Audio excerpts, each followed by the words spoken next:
Decent win for the Big Ten. Huge win for Iowa. MarkRogersTV just a few minutes after the Hawkeyes came back on the road, 17-7 down at halftime to knock off Pitt, 24-20. Let's run it down. And we got what we would expect from these two football teams. It was a methodical first half, not the most exciting football in the world. But really, for a football connoisseur, in the second half, we started to get some big plays. Plus, we got the typical Pitt, Iowa football. Tough run defense, hard running on offense, and some play action mixed in as well.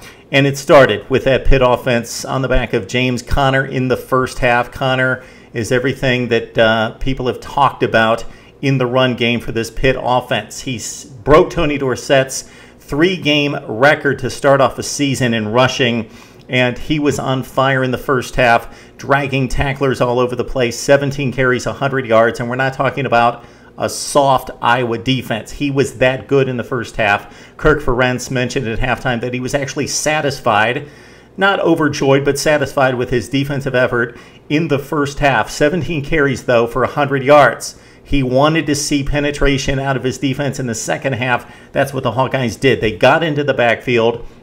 They blitzed off the edge in third and long situations, didn't play so soft, and they also run blitzed, and that made a difference. They clogged up some of those rushing lanes and didn't allow Conner to get ahead of steam and made some contact in the backfield. He continued to grind away for positive yards, but it wasn't 8 and 10 and 12 yards. It was more like getting caught in the backfield and getting it ahead for a yard or two. 12 carries for 55 yards, a different second half for James Conner.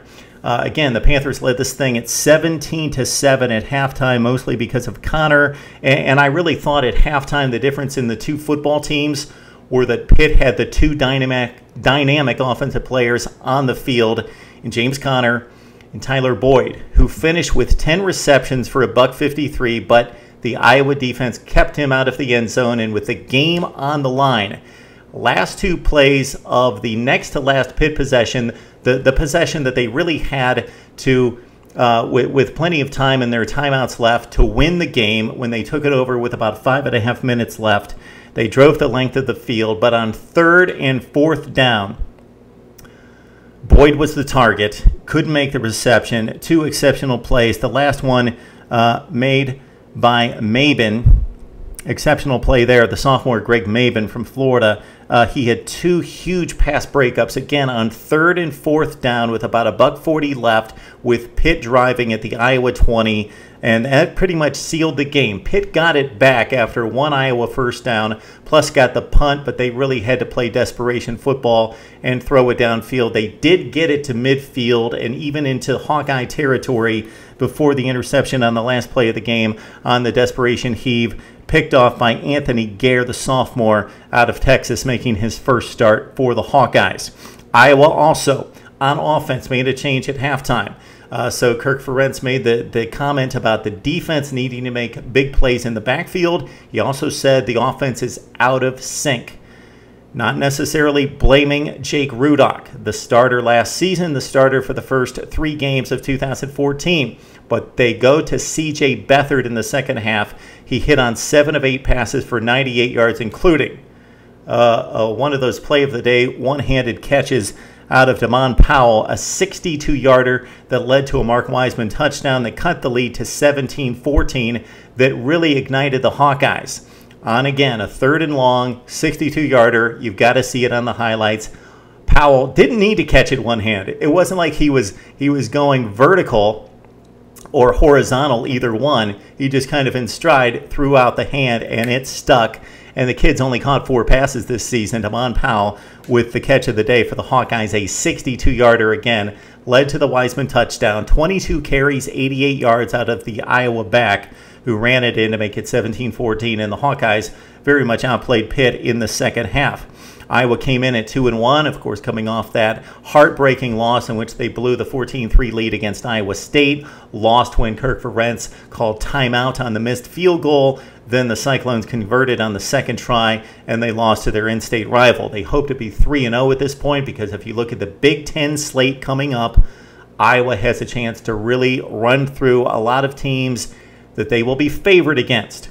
Pitt 3-0 before this game, now 3-1 after the heartbreaking loss here to Iowa, in which I'm not going to say they dominated the game, but they played a much better first half than Iowa in this one.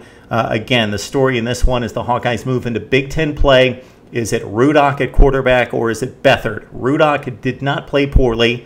If you look in the box score, 7 of 12 for $150, 1 touchdown, 1 interception. So 7 completions for 150 yards, a lot of production out of the passing game when he completed passes.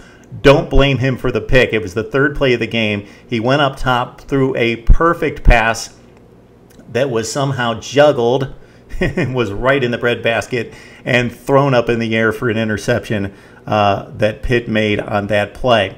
Other good news for Iowa, who has struggled in the kicking game the first 3 games of 2014. Marshall Cohen, a 52-yard field goal. He was only 3 of 6 coming in.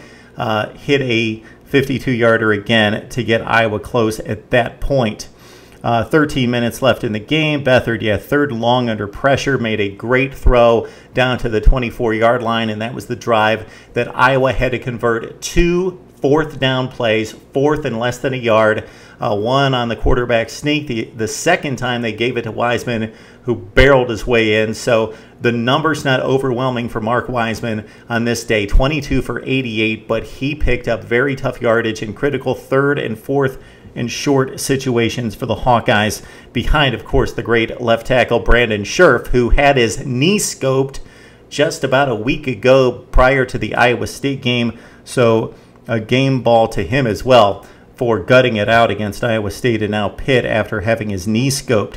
Desmond King, an unsung hero in this game for Iowa, really played great on the perimeter and run support and making solo hits for the Iowa Hawkeyes in the second half, in particular in stopping that run game. So Iowa moves on to 3-1. And then they start Big Ten play, of course. Next, they're done with non-conference play. The Big Ten finally beats the ACC in this one as the Hawkeyes go to Pitt, win this one in comeback style, 24-20. Would love to hear what you have to say about the Panthers coming up in ACC play, also Iowa in the Western Division of the Big Ten. And let's talk about it right here on Mark Rogers TV.